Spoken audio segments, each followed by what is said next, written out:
Hi, and welcome back to my channel. I'm here today to do a mid-month wrap-up for the month of September. Now, a few days ago, I did my second week wrap-up, and the previous week I did the wrap-up from the first week. But since the 15th fell a few days after the end of my second week of reading, I thought I would just give you a summary of where I've landed as of the 15th. And so as of the 15th of September, I have read 33 books. And of those 33 books, there were 11,478 pages. And this has two averages that I got out of it, which was 347 pages per book, and that's 2.2 pages per day. And this brings me up to a total of 527 for the month of September, for the year 2020. My Goodreads goal was 500 books, and I kind of left it there, but I'm thinking of changing it to 725, but I haven't bit that bullet yet. So right now it's 527, and so I'm asking myself, can I in the next 3.5 months read another 200 books? And I just may be able to. And then of the 33 books that I read in September, 11 of those were audiobooks. And so a lot of people will ask me, are they audiobooks? Are they ebooks? Are you skimming? Do you speed read? Different questions like that.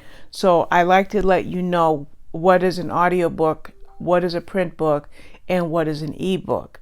And in this particular wrap up, I did not read any print arcs. I only read the 11 audiobooks, and the remainder, which would be 22, were all ebooks, whether they were arcs, which is advanced reader copies, or if they were library books that I got from Overdrive. So to tell you about the books, I'm only going to give you highlights because I've already done a week 1 video and a week 2 video. So to reiterate some of the highlights, and I'm not using my notes from the previous 2 weeks, so the highlights that I give you now may differ from the highlights that I gave you on those other wrap-ups. But the one that one of the surprise books for me was To Sleep in a Sea of Stars by Christopher Paolini. And this is a highlight for me because it's a sci-fi book, number 1. Number 2, it was a big book, 880 pages. Number 3, it was an audio book, which meant it was 32 hours long. So those things make this book stand out. And let me tell you, when I got that book, I got it for review. Most of my books I get from NetGalley. And I was going to listen to 8 hours a day for 4 days. And then that way I figured I wouldn't be overwhelmed with a length of something that was 32 hours long. Now I usually listen to 2 speed, so that would translate to 4 hours a day. Well, let me tell you, this book was so good that other than 5 or so hours of sleep from the time that I started the book to the time I finished the book, it was in one sitting. It was maybe 6 hours, and then it was a 5-hour sleep, and then it was the remainder of the book. That's how good it was. It was very, very, very good. I don't listen to science fiction, I don't read science fiction, and I don't watch science fiction, but I got this book for a review because other people were talking about it, and I said, let me give it a shot because I read the same genres all the time. And I kind of wanted to step out of that box just a little bit. And I was able to use this book in order to do so. And I'm kind of glad that I did because Berkeley contacted me yesterday to invite me to host a blog tour for another science fiction. It's not fully science fiction, but it's it's science fiction and drama mixed together. So I'm kind of glad that Paolini's book kind of broke the ice for me because now I don't have to pull away from reviewing other science fiction books. So that was a really good book. And the quick summary is it's a girl who is a xenobiologist. Her job is to colonize other planets to make them adaptable for human life, but In the process of this, she gets invaded by an alien species, which is a dust.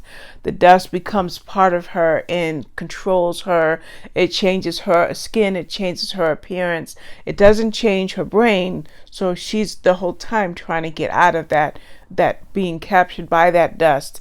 And while she's doing so, she's trying to save she's concerned about the fate of the human race. Excellent book. I highly recommend it. Another two books that I recommend from the same author, and that is Kristin Hanna, and that is The Four Winds and The Great Alone. Now, The Four Winds won't be out until February, but I was glad to have gotten an early copy of it because I found Kristin Hanna sometime in January, and until the month of September, I think I read 7 of her books. So when The Four Winds came up on NetGalley, boom, I automatically requested it and was approved very quickly for it. And there was no way that I was going to wait months to read this book. It was really, really a good book. It was basically about the Dust Bowl, the Depression, and it's back in 1930s America, America at that time. And it was about a mother with her 2 children that left Texas to get away from the devastation that had happened to their family as a result of the dust and of the Depression. And it was their battle to try to find their life or to restart their life. And they met some really stiff opposition.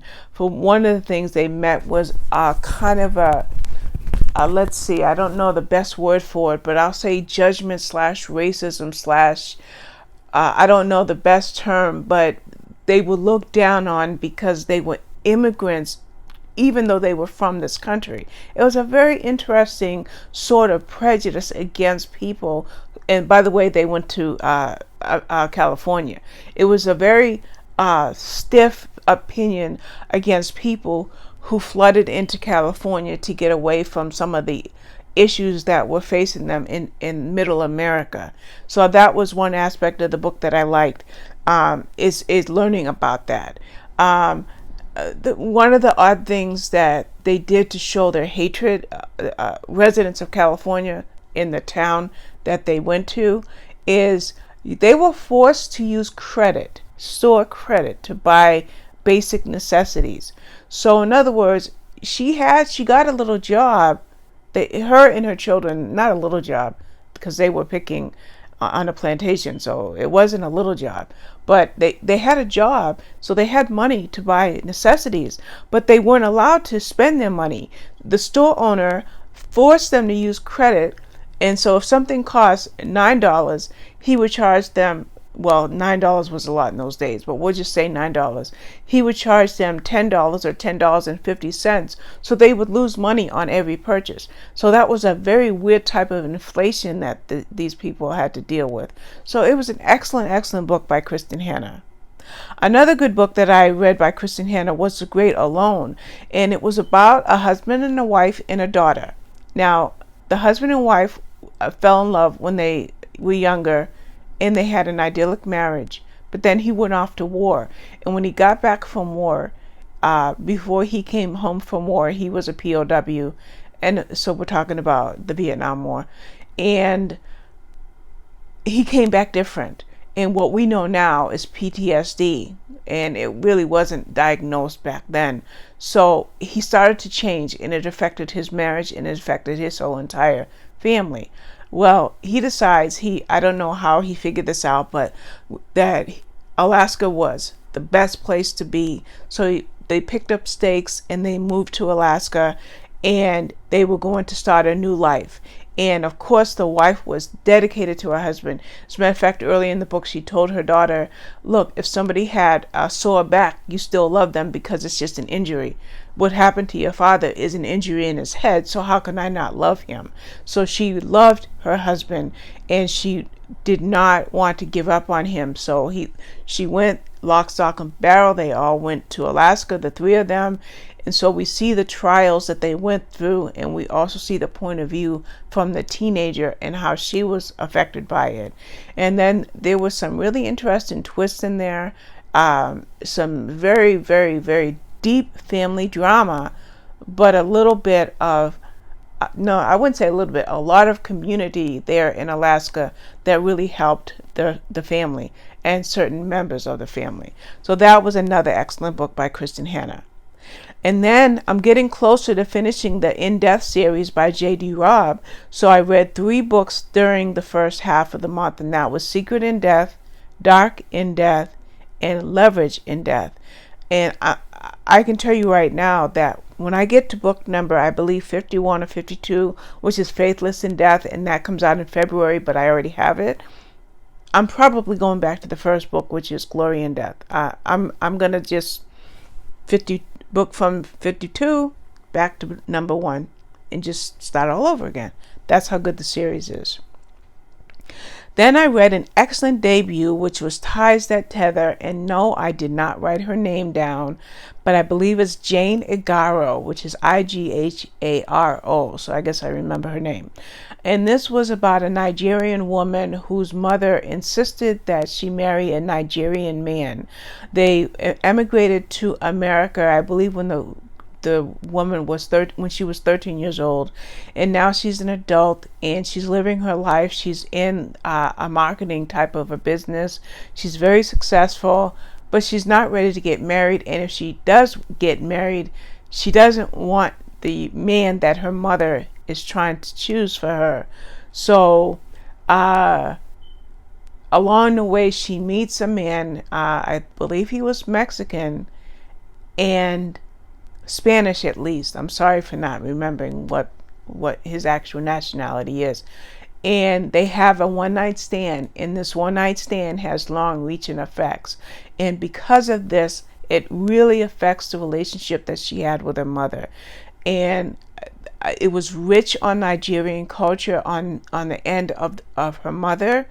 And even the woman herself never really wanted to lose herself in the Canadian culture that she lived in for her later teen years in her adult life. So it was a bit of a culture clash there, and it was a lot of decisions that she had to make, and there were some very sensitive moments in that book, and I really, really enjoyed it. I listened to an interesting retelling going on to my next book, and that was The Rogue Princess. And no, I did not write the name down, but I will put the book cover on the screen. And this was a retake of Cinderella. I believe it was Cinderella. And it was different. It was because it was a sci-fi retelling. So I have to put that in as a highlight. And that's something that, by the way, retellings are my least favorite books to read from any classic that I've previously enjoyed. I think up till now I've read 4 retellings, 2 on Little Women, this one here, and I can't remember the 4th one. But I wanted to bring out The Rogue Princess because, like I said, it's a sci-fi. Oh, I just said earlier that I'm not really into sci-fi, but I guess I've listened to 2 sci-fi this month so far. Then, for fun, I read 2 Janet Evanovich books, 4 to Score and High Five, and I'll flash those up on the screen. Really, really great fun. I have the 6th books, but I can't remember the name of it, so I'll probably go ahead and download the 7th book or look for the 7th book at my library, and hopefully I'll be able to get at least 2 or 3 of these books in every month. Now I'm going to be finished with the In-Depth series. I probably would say by Friday or Saturday. Today is Thursday when I'm making this video, so I may add even more than a couple of books a month of that series, of Janet Evanovich Stephanie Plum series, by the way. I did start a new series, which is Orphan X by Greg Hurwitz. Now, I have a couple of the hardcover books later in the series, and so I thought, since I am a series fanatic and I absolutely have to read series in order. That's just the way it is. The only time that I break this rule is for contemporary romance novels, like cowboy romances, even some Amish romances, and pretty much a contemporary romance, because the contemporary romances do very, very well as standalone novels. Beyond that, I'm going to go back to the first book in a series. And so that was Orphan X. Like I said, I think there's 6 books plus 1 novella.